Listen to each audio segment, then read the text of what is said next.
Hey guys, how you doing? Welcome to Flourish. I'm so glad you're here. And well, today I wanted to do something special, something different. And I'm super excited for what God is doing in our lives, but also what is God doing around the people and the lives of people around me, and particularly my daughter. So I'm just excited to introduce my daughter Hannah. She's 16, and many of you know her, and you know that she's a little cray cray. Of course, probably she got it from me. But anyway, the reason why I wanted to bring her today into this video is because I wanted her to share a little bit of her experience in the last couple of months. What God has been doing in her life, and it was not always like that. I mean, she was definitely a surprise baby, and since the moment she was born, I always believed that God had a purpose for her life, that it was meant for her to be here, and of course, after she when she was little, she was growing, she would be just like had this closeness with God, but then all of a sudden, you know how it goes. So here's my daughter. If you see my son over there walking, okay, don't mind him, he's all right. So he's my daughter Hannah. And Hannah, just tell us a little bit about yourself, and how was how what has been happening in the last couple of months in your life.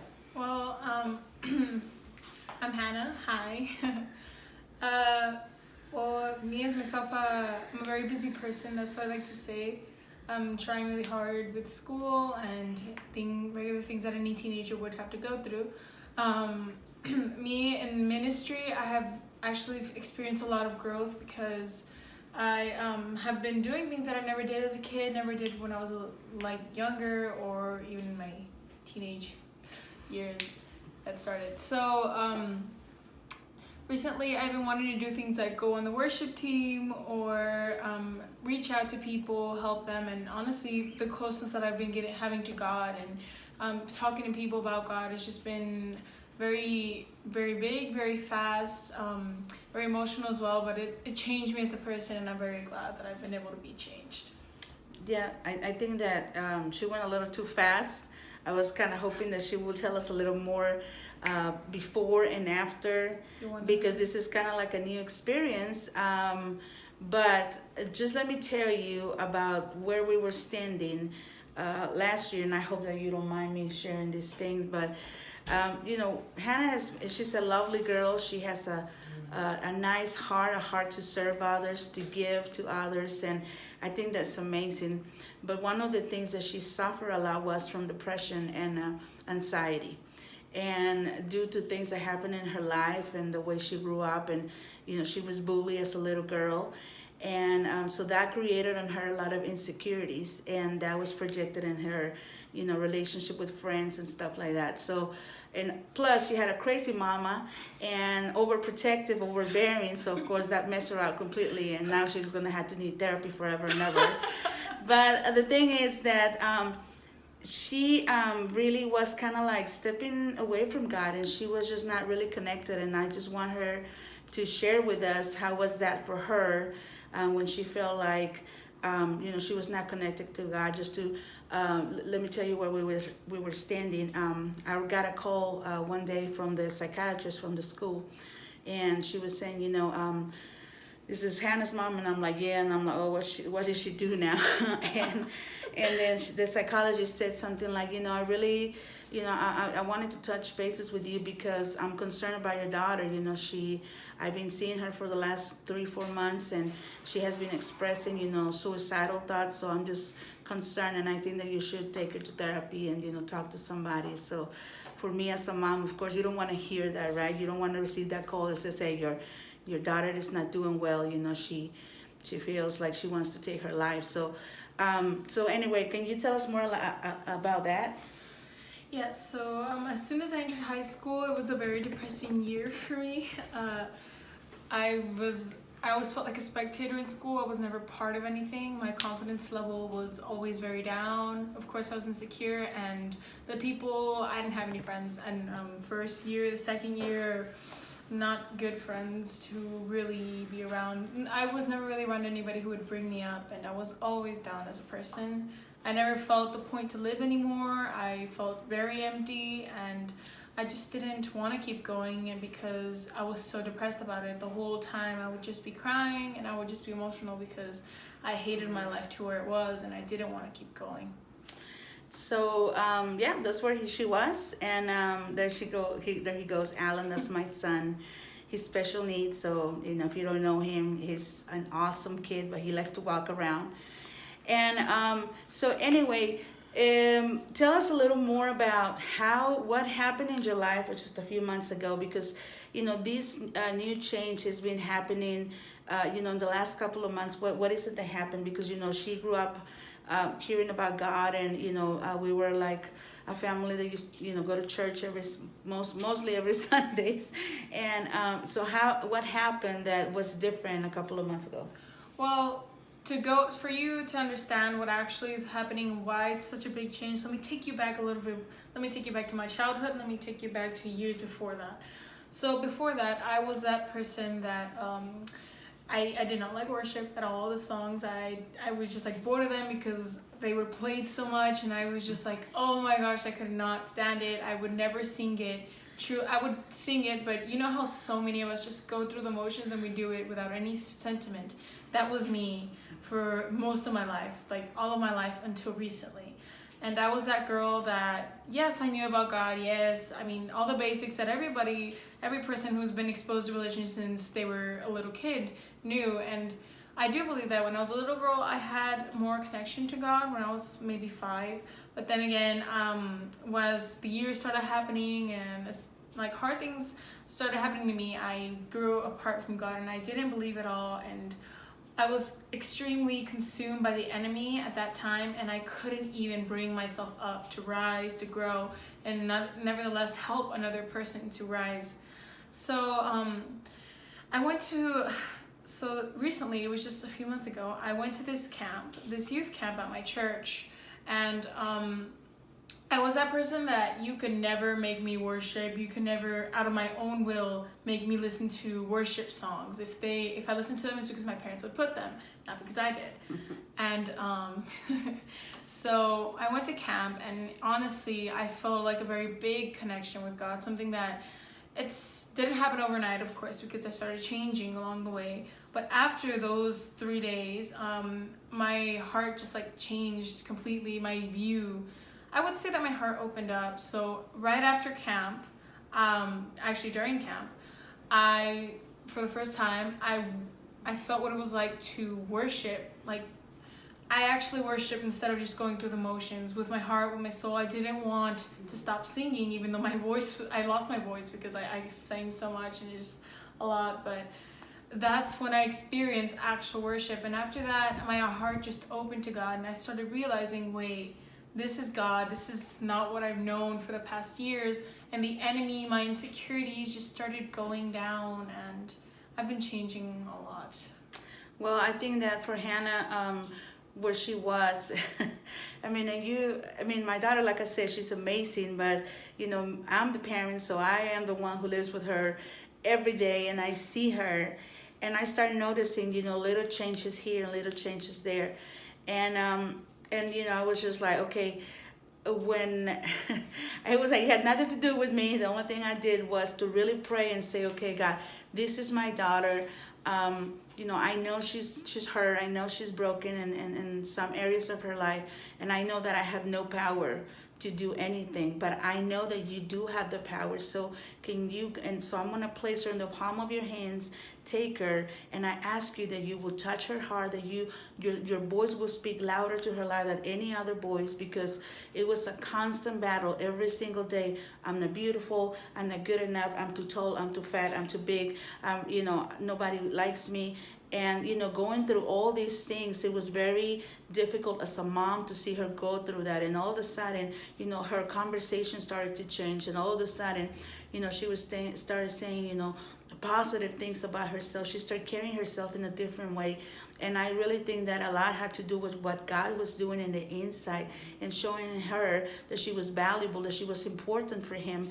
And I think that many of us, we go through life like that, feeling like we don't belong, like we're not good enough, that we don't have what it takes, that we're not rich and not pretty and not white and not dark enough, you know, thin and not skinny. I mean, it really, we go through life like that, not really understanding who we are in Christ, and that Christ, we are perfectly and wonderfully and fearfully made, like the word says. So I'm really excited for what God is doing in her life. Like I said, I'm seeing her grow every day and connect with God more, listening to worship music, which surprises me. And you know, it's because she washes dishes, so you know, like you know, she puts the music all loud, and it was just like, and all of a sudden, you know, it was something that it was familiar to me, and so I was like, okay, my daughter's just becoming normal.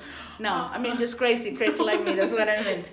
But the thing is, I'm so grateful for what it's doing, and you know, God has really been aligning her steps. So tell me some of the stuff that you have been doing as a result of those changes. What are some of the things that you're doing, for instance, in church? Because I know she had always volunteered, but now it's a little different. So tell me some of those things. Well, as a person, this is something very funny because as a 16-year-old, we all want to fit into with our friends and do whatever they do. And I'm thankful because I'm exposed to so many different types of lifestyles of people, class, and it doesn't necessarily mean money, it just means behavior-wise. I'm used to that, going to the people that are always cussing, that are always very vulgar in the way they speak and the way they act. The way they carry themselves is just not the best way to do it. And I'm not saying that people who do that are bad people. It's just that, I mean, they don't know any better. That's what they're exposed to. And I was there as well. So whenever I started, and then my friendships were that way as well, they brought me down. I mean, they brought me down. I was never comfortable. I was never happy. It didn't do me any good.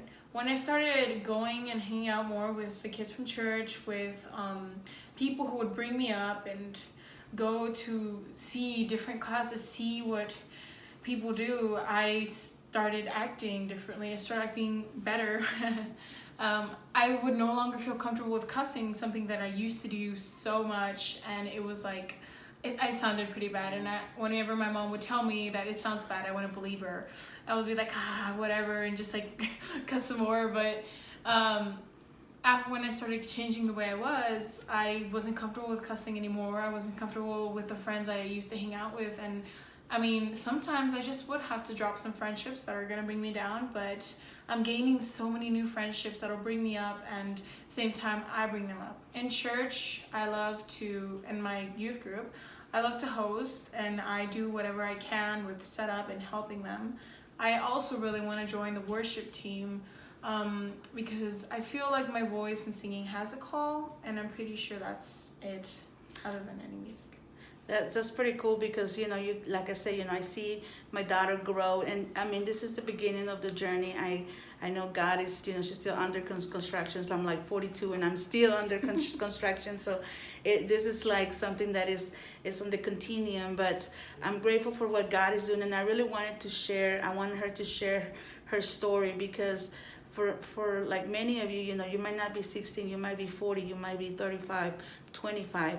I don't know, you know, but I know that sometimes life can get pretty rough and very lonely out there, and that sometimes, you know, we feel like we don't have anybody, and that you know, our choices have led us to one of the most horrible mistakes, and that we'll never be able to do anything after that. But you know, I just want to share with you and encourage you tonight just to kind of say, it doesn't really matter. It doesn't matter your background, your past, you know, your age. You know, God loves us, and He loves us all, and He wants to really, He has a purpose and a plan for your life, and He really wants to touch you, and whatever you are, He wants to touch your life. He meets you where you are. He doesn't expect you to get yourself together, your act together. He doesn't care if you cuss or not cuss, you know, if you listen to Christian music or not, if you have any church experiences or not. What He cares about is you, and He loves you. He's madly in love with you. And I'm so glad, like I said, that God is doing what God is doing in my daughter's life. And anyway, we just wanted to share this story. Please be encouraged today. If you feel like you have nobody, you have God, you have Jesus. Jesus loves you. And so anyway, is there anything else you want to add? Yeah, so there's still some stuff that I feel inside that needs to be explained. First of all, when I was in high school, about being lonely, because I'm pretty sure we all feel it and we get tired of it. It's just so annoying. And let me show you. To this day, I am still lonely in school. There is no friend I can go to, but the feeling that I have is way different because maybe the circumstances haven't changed, but what had changed was my attitude. And that's what's really changing. So for example, I hated being alone. I really did because, I mean, who didn't? But once I started getting closer to God, because you can read all the Bibles you want, you can read all the texts you want, you can go all the church sessions and everything you want, but it's not going to change. You're not going to heal, because that's what happened to me. It's healing. Being with God is amazing, but He has healed me, and that's how I got it. Being closer to God. God will not heal you unless you ask Him for it. God will not heal you unless you open your heart to Him, because how will you know it's Him? How will you know you're happy if you're not sad? And it's amazing what He did. I mean, I'm so lonely, but I don't feel alone because I have God inside of me. And you know what? The devil, the way he would control my life, the way he would control my emotions and just bring me down, it's amazing because God makes me stronger than that, and I can fight back like so hard. They will not even like enter my mind anymore. And I walk around with confidence instead of guilt. I walk around with happiness instead of sadness, depression, shame, anxiety. I can be so busy, but I'm still not freaking out because I know God is with me. So I can have no money at all and I really want to do something, but I know God will provide if I put my part as well. And there's just so much that I discovered, and I'm so thankful that in such a short amount of time I could discover that, because people take years. You could take 30 years and still not find healing. You could take 40 years and not know. And it took me weeks, months, and it's amazing how all that trauma that I had between these 16 years of life, because a lot can happen, are still being healed, honestly, in the process. But they changed me to be a better person, and now I can lift others up and bring them to God. So I have this account. If you would like to follow me on Instagram, it's called The Alpha Follower. And I post things about God, what I think about it, and if you ever need help, I'm here for you guys, and I love to help people. That's awesome. And I think that's one of the things that God does when He changes our lives, when He comes to us and then He makes a difference. That's what we're called to do, to help others, to reach out to others, to be a blessing to others. So I'm so glad that God is doing something. And like she said, she started this new account called The Alpha Follower. The Alpha Follower. I'll just do it again if you forget it. And The Alpha Follower. So it's really cool to see what God is doing in her life. I'm so excited, so grateful. And we just wanted to share this with you. And como dice el dicho en español, like the Mexican says, hijo de tigre pintita. Anyway, if you probably will not understand unless you're Mexican, but I'm just happy and so proud of her, and I'm so grateful to God for what He's doing. His work is not done, it's just the beginning, but we just wanted to share. And I hope that you're encouraged and blessed, knowing that if your children are not walking with the Lord, if your kids are completely away from God, that you will find comfort and hope, knowing that God is faithful, that His promises are faithful, that He will do anything to reach out to your children, because He loves them as much, I would say even more than you. So He has a perfect plan for them. Trust God, and He will bring them to His presence. And anyway, well, we was gonna say goodbye. Bye. Thank you so much for joining us. And this is totally live. That's why you see all these noises around. So, well, not live, but you know what I'm saying. It's not edited. So, God bless you. I'll see you later. Bye-bye. Bye.